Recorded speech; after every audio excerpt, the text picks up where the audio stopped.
बिस्मिल्लाहिर्रहमानिर्रहीम, अस्सलाम वालेकुम। आप देख रहे हैं खबरगाम और मैं हूं आपकी होस्ट फरजाना सिद्दीक। नाज़रीन, राउंड द वीक में हम आज एक बार फिर आपकी खिदमत में हाजिर हैं और आज हमारे साथ मौजूद हैं डॉक्टर मोहम्मद अरशद साहब, जो कि हमारे अपने एनालिसिस्ट हैं और ये agro based industries, trade politics, education और इसके अलावा मीडिया इंडस्ट्री का 30 साल का तजुर्बा रखते हैं। डॉक्टर साहब के जो नज़रियात हैं वो हम आपके सामने पेश करेंगे और उनसे बात करेंगे गुज़िश्ता हफ्ते में होने वाले तमाम अहम वाक़यात और तमाम अहम खबरों के हवाले से। तो हम जाते हैं डॉक्टर मोहम्मद अरशद की जानिब और उनसे हम बात करते हैं। अस्सलाम वालेकुम डॉक्टर साहब, कैसे हैं आप? अल्हम्दुलिल्लाह, थैंक यू, बहुत शुक्रिया। सर, गुज़िश्ता हफ्ते बहुत से अहम वाक़यात हुए हैं जिस पर हम आपका एनालिसिस लेना चाहते हैं। सबसे पहले जो मैं आपसे जानना चाहूँगी वो ये है कि यूएनओ में एक जो है नस्ल परस्ती के खिलाफ करारदाद पेश की गई है, जिसमें बहुत बड़े बड़े ममालिक का नाम सामने आया है जिन्होंने इस करारदाद की मुखालफत की है। कौन से नाम हैं और मुखालफत की वजह क्या है? जी, थैंक यू फरजाना। ये बहुत ही एक मैं समझता हूँ अफसोसनाक ये बात है कि वो ममालिक जो हमें अब उनकी ज़बान में वो हमें कोई जो है ना महज़ब मुआशरा ही नहीं गिनते। जब एक महज़ब मुआशरे की तश्कील के लिए यूएनओ में जब करारदाद पेश की गई नस्ल परस्ती के ख़िलाफ़,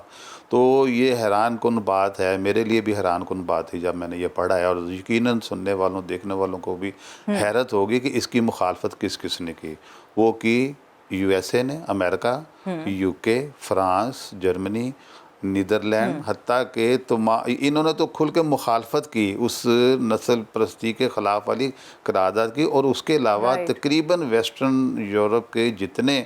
नाम नहाद तरक्की याफ्त महज़ब जो ममालिक थे, उन्होंने अलामतन इसकी मुखालफत इस तरीके से की कि उन्होंने इसकी राय शुमारी में हिस्सा नहीं लिया। अंदाज़ा कीजिए हमें क्या क्या दर्स पढ़ाए जाते हैं और अमली तौर पे इन लोगों की, इन मुआशरों की जहनीत क्या है। ठीक है डॉक्टर साहब, अब हम आएंगे चाइना की जानिब। तो चाइना की तरफ से कोरोना तहकीकी अमल में सियासत करने वाले जो ममालिक हैं उनको शटअप कॉल दी गई है, उस हवाले से आप क्या कहेंगे? इसमें फरजाना इस तरह हुआ है कि WHO में ना, आपको पता है सारे अब तो लोग काफ़ी इसे यूज टू हो गए हैं to listen about corona in different angles. तो मेरा तो शुरू से ये मौक़िफ़ रहा है कि ये बहुत बड़ी कंट्रोवर्सी है और पता नहीं ये 20 साल बाद सही भेद खुलेंगे या 30 साल बाद खुलेंगे या खुलेंगे भी या नहीं।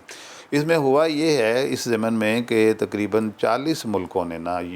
WHO में एक एप्लीकेशन दी है कि जो कोरोना के ऊपर, क्योंकि बहुत लेह देह हो रही है, और यहाँ मैं नाज़रीन के यादाश्त के लिए बता दूँ कि ट्रंप ने शुरू में तो इस वायरस का नाम ही चाइनीज़ वायरस रख दिया था। बिल्कुल ऐसे ही है। तो ये कंट्रोवर्सी बढ़ती जा रही थी, तो 40 मुल्कों ने जब WHO में ये रिक्वेस्ट की, एप्लीकेशन दी कि इसका जो है ना ट्रैकिंग की जाए, कि इसमें ट्रैकिंग में सारा कुछ ही आ जाता है कि ये शुरू कहाँ से हुआ था, अब जा किधर किधर आया, किस किस माहौल में, किस किस मुल्क में क्या क्या इसका जो है ना ट्रेंड चल रहा है। तो ये अभी जो है ना इसका प्रोसेस जो है ना WHO में अभी शुरू हुआ ही है कि चाइना ने ना एक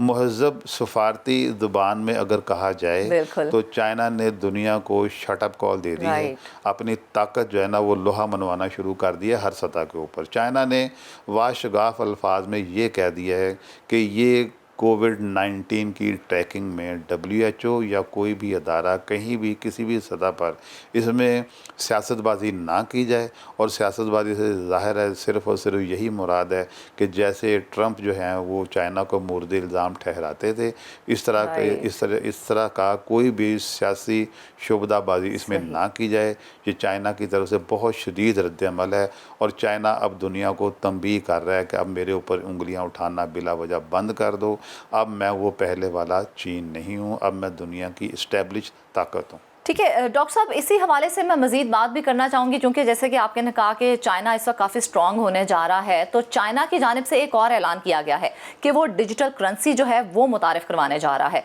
और कहा जा रहा है कि इससे जो है बैनुल-अक़वामी अदायगियाँ भी की जाएंगी। इस हवाले से आपका क्या कहना है? जी फरजाना, इसमें ये है कि चाइना देखें बादिया अब इसमें कोई ढकी छुपी बात नहीं रह गई कि फाइनेंशियली अगर प्योरली ऑन फाइनेंशियल ग्राउंड देखा जाए,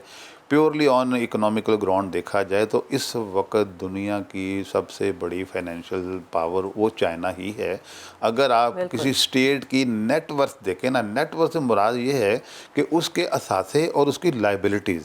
China to my knowledge China minimum liabilities carrying country है। मैं तो शायद ये समझता हूँ कि चाइना की लाइबिलिटीज़ है ही नहीं, एसेट ही एसेट हैं। जबकि अमेरिका जो है वो देखिए, जब मुकाबला करना है तो चाइना और अमेरिका का मुकाबला करना एक कुदरती अमर है। तो अमेरिका जो है वो दुनिया का सबसे ज़्यादा मकरूज़ मुल्क है। तो चाइना ने जो है ना वो अब अपना ताकत का एक फाइनेंशियल जो दिखाया है ना, अब जो मज़हर किया है, वो उसने ये कर दिया है कि जो अमेरिका ने तकरीबन पिछले 50-60 साल की मेहनत और धौंस धांधली के साथ पेट्रो डॉलर की एक जो थी ना एक वैल्यू असर्ट की थी दुनिया को ज़बरदस्ती, चाइना अब पेट्रो डॉलर को ब्रेक करने पे आ गया है। अब चाइना ने ये दुनिया को दिखाना, बताना, समझाना और वार्न करना शुरू कर दिया है कि हम अपनी जो ट्रेड है ना ये आहिस्ता आहिस्ता चाइनीज़ करेंसी में करेंगे, डॉलर से हम निकल जाएंगे। बहुत सारे मुल्कों को पहले ही चाइना ने लूप में ले लिया हुआ है, जिसमें पाकिस्तान भी शामिल है कि पाकिस्तान में अब ये हमें प्रूवियन है कि अगर हम ट्रेड करें चाइना के साथ तो we can make payments either in Chinese currency और इन यूएस करेंसी। बिल्कुल ऐसा ही है। डॉक्टर साहब, चाइना के साथ जब अमेरिका का जिक्र आ ही गया है तो अमेरिका के हवाले से ही मैं आपसे सवाल करना चाहूँगी कि अमेरिकन कंपनी है मॉडर्ना के कुछ अर्सा कबल तक कोई नामो निशान नहीं था, उसका कोई इतना नाम नहीं था, लेकिन अब देखा जाए तो उसके बड़े वारे न्यारे हो रहे हैं, तो उस हवाले से आप क्या कहेंगे? देखें फरजाना, इसमें ये बड़ा काबिल गौर बात है कि बज़ाहिर तो ये जो कंपनीज़ होती हैं ना ये बड़ा इंसान दोस्ती का लिबादा ओढ़ के आती हैं कि जैसे कोरोना का दुख जितना इन्हें है इंसानियत का और किसी को है ही नहीं। लेकिन आप ज़रा ये देखें कि ऐसी अद्वियात, ऐसी वैक्सीन जो बनाई जाती है, इसके प्रॉफिट मार्जिन का ये सिर्फ एक इंडिकेशन है। ये जो कंपनी है, इस कंपनी की वेरी नियर फास्ट जो हिस्ट्री है, ये कंपनी बैंकरप्सी के करीब जा चुकी थी या शायद ये बैंकरप्सी फाइल कर भी चुकी थी। बहरहाल ये ज़रूर था कि काफ़ी अरसे से ये कंपनी कुछ नहीं कमा रही थी, जबकि जब से ये इन्होंने कोरोना की वैक्सीन इंट्रोड्यूस कराई है मार्केट में, उसके बाद इनका जो प्रॉफिट था वो tens of billion of dollar में जा चुका है। और इस वक्त इस कंपनी की जो नेट वर्थ है वो ओवर 100 बिलियन डॉलर की बन चुकी है। ज़रा इससे ये अंदाज़ा करें कि इस शोबे की ऐसी कंपनियों की प्रॉफिट मार्जिन है क्या, और फिर इनके जो होते हैं ना, जो इनके टारगेट क्या होते हैं। ये मतलब इससे बड़े बड़े शकूक व शुबहात पैदा होते हैं, और ये इन शकूक व शुबहात का जो जवाब है ना वो इंसानियत को, दुनिया को बड़ी देर बाद पता चलेगा कि असल में इनके मुहर्रकात क्या थे, ये बीमारी का असल जो था ना पैथोजेनिसिटी क्या थी, इसकी रिकवरी क्या थी। ये सारी चीज़ें आहिस्ता आहिस्ता ये भेद खुलेंगे, लेकिन इट विल टेक टाइम। ठीक है, it will take some time, लेकिन जिसके तो वारे न्यारे होने थे वो तो हो चुके हैं ना। डॉक्टर साहब, एक और लफ्ज़ जो आजकल काफ़ी जो है वो सुनने में आ रहा है, ग्रीन ड्रीम। आखिर ये ग्रीन ड्रीम है क्या? इस हवाले से हमारे नाज़रीन को ज़रूर आगाह कीजिएगा। जी फरजाना, इसमें ये है कि ये ग्रीन ड्रीम जो है ना ये एक्चुअली EU के जो ममालिक है ना, यूरोपियन यूनियन, अब इन्होंने ये एक एक्चुअली तो बहुत बड़ा मौजू है, इसके ऊपर सैर वसूल गुफ्तगू हम अलग भी करेंगे। एक्चुअली ये जो ग्रीन ड्रीम है ये है जी कि क्रूड ऑयल जो है जो फॉसिल ऑयल भी जिसे हम कहते हैं, पेट्रोल जिसे हम कहते हैं, पेट्रोल का मुतबादल जो है ना EU में जो शामिल ममालिक है ना वो अब जाने लगे हैं कि जो विंड मिल से पैदा होने वाली एनर्जी है ना उसके ऊपर ये शिफ्ट हो जाएंगे। ग्रीन इसको इसीलिए कहते हैं कि इसमें ज़ीरो पोल्यूशन जो होगी, वो कोई पोल्यूशन नहीं होगी इसमें। कोई जो होगा ना इसमें वो धुआं नहीं बनेगा, कार्बन एमिशन नहीं होगी, ज़ीरो एमिशन के साथ जो है ना ये जो है ना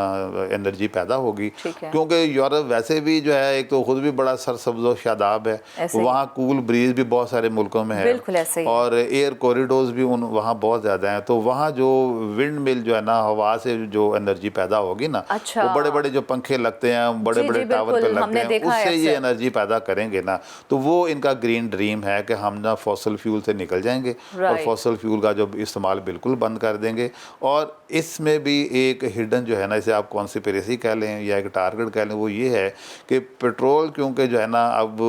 जो है ना इसका जो रशिया के पास बहुत बड़े बड़े ज़खायर हैं, और ये जानबूझ के ये वेस्ट ये भी कर रहा है कि हम रशियन फ्यूल जो है ना उसकी हम ना पोजीशन वैल्यू अहमियत ही ख़त्म कर देंगे, अल्टरनेट जो सोर्सेज ऑफ एनर्जी को ज़्यादा इस्तेमाल करके। डॉक्टर साहब, ایک طرف تو گرین ڈریم کا چرچا کیا جا رہا ہے کہ گرین ڈریم جو ہے وہ کافی آگے جب آ جائے گا تو ہماری جو کروڈ آئل کی قیمتیں ہیں وہ بھی کم ہو جائیں گی، لیکن دیکھا جائے تو ابھی ریسنٹلی ہمیں یہ خبریں سننے کو مل رہی ہیں کہ کروڈ آئل کی جو قیمتوں میں ہے ہوشربا اضافہ کیا جا رہا ہے، اس کی پھر کیا وجوہات ہیں؟ جی یہ بڑی انٹرسٹنگ سٹوری ہے فرزانہ، اور یہ جو ہے نا یہ دنیا کی ایک سیاسی جو ہے نا سیاسی اور اقتصادی یہ جنگ کا ایک سمجھے محاذ ہے۔ تو ایک وقت ایسا آیا تھا جب یہ کرونا کا نیا سلسلہ شروع ہوا تھا نا، تو ہمیں سب کو یاد ہے کہ کروڈ آئل کی ایک دفعہ پرائس -27 جو ہے نا ڈالر کو چھو گئی تھی، اور پھر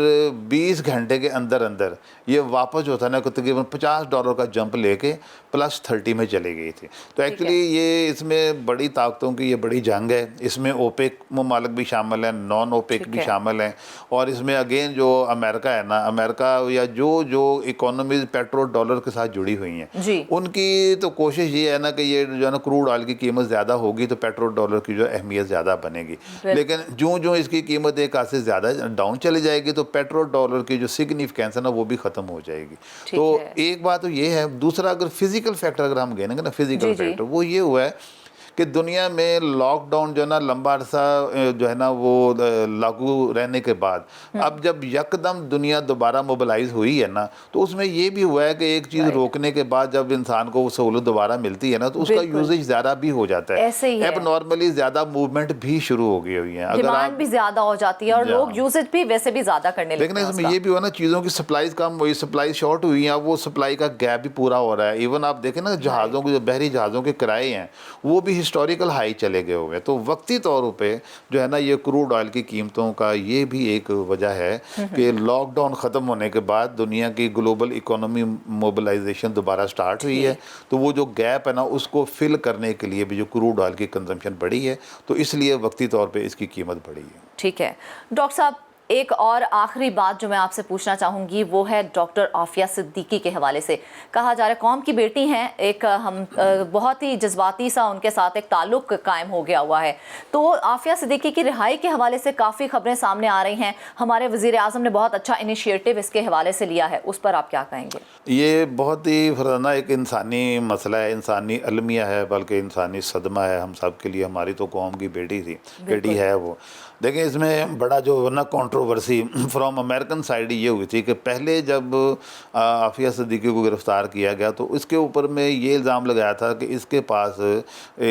کوئی نہ اس طرح کے کوئی فارمولے ہیں، کوئی ریسیپی ہے جس سے بہت کوئی ہلاکت انگیز یہ کوئی نہ ہتھیار بنانے کے ویپن ڈیولپمنٹ کے کوئی سیکرٹ انفارمیشن ہے ان کے پاس، اس وجہ سے کیا، لیکن وہ چیزیں جو ہے نا ٹو مائی نالج جب وہ کورٹ میں پروو نہیں ہو سکیں تو یہاں پھر مجھے دوبارہ وہی یاد آ جاتا ہے کہ 10 سال تک WMD weapon of mass destruction کی آڑ میں عراق کی اینٹ سے اینٹ بجا دی، لیکن پھر یہ ماننے میں کسی کو کوئی آر محسوس نہیں کی گئی کہ وہ فیک تھا، وہ پروو نہیں ہو سکا، اور اس الزام کے زد میں لا کر کیا کچھ کیا گیا یہ بھی اسی سے ملتا جلتا۔ وہ جو ویپن ان کے عافیہ صدیقی کے ساتھ جوڑے گئے تھے اس کے بنانے کا جو فارمولا تھا وہ نہیں ثابت ہو سکا، تو پھر سیکنڈلی یہ اس کے اوپر الزام لگا دیا گیا کہ she try to kill an American soldier during investigation. اب بات یہ ہے کہ یہ ساری چیزیں جو ہے نا یہ پردے کے پیچھے ہی ہیں، اس کے اوپر دنیا کی رسائی نہیں ہے، نہ اس کی جو ہوتی ہے نا انٹیروگیشن انویسٹیگیشن نہ ہی وہ اتنی زیادہ سرفیس پہ لائی جاتی ہے۔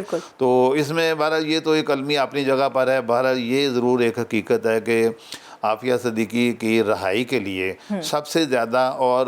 دلی طور پہ ہمدردی کے ساتھ اور صحیح جو ہے نا موٹیویشن کے ساتھ وہ ہمارے موجودہ پرائم منسٹر عمران خان نے بالکل اوپن ہو کے کی ہے، اور اس کے اوپر سرکاری سطح پر، ریاست کی سطح پر اس کو جو ہے نا امریکہ سے اس کی گفت و شنید شروع ہو چکی ہوئی ہے، اور کافی امید ہے جس طریقے سے عمران خان ہمارے پرائم منسٹر کو فالو کر رہے ہیں، ہمیں توقع ہے کہ ہمیں ضرور کوئی نہ کوئی جلدی اچھی خبر اس ضمن میں ملے گی، اور عافیہ صدیقی اپنی ایک جو ہے نا ناکردہ گناہ کی سزا جو جھیل رہی ہیں اس سے ان کو جلدی نجات حاصل ہو جائے گی۔ آمین، ہم سب کی یہی خواہش ہے کہ جلد از جلد جو ہے عافیہ صدیقی کو رہائی ملے، اور جیسا کہ ہمارے وزیر اعظم اس حوالے سے بہت اچھا کام بھی کر رہے ہیں وہ اس میں ضرور کامیاب ہوں۔ ڈاکٹر صاحب کی سیر حاصل گفتگو ناظرین آپ نے سنی، آپ کے کیا ویوز ہیں، کیا کمنٹس ہیں، ہمیں اس سے ضرور آگاہ کیجیے گا، اور اس کے ساتھ ہی ہمیں دیجیے اجازت۔ اللہ حافظ ڈاکٹر صاحب، آپ کا بہت شکریہ۔ Thank you.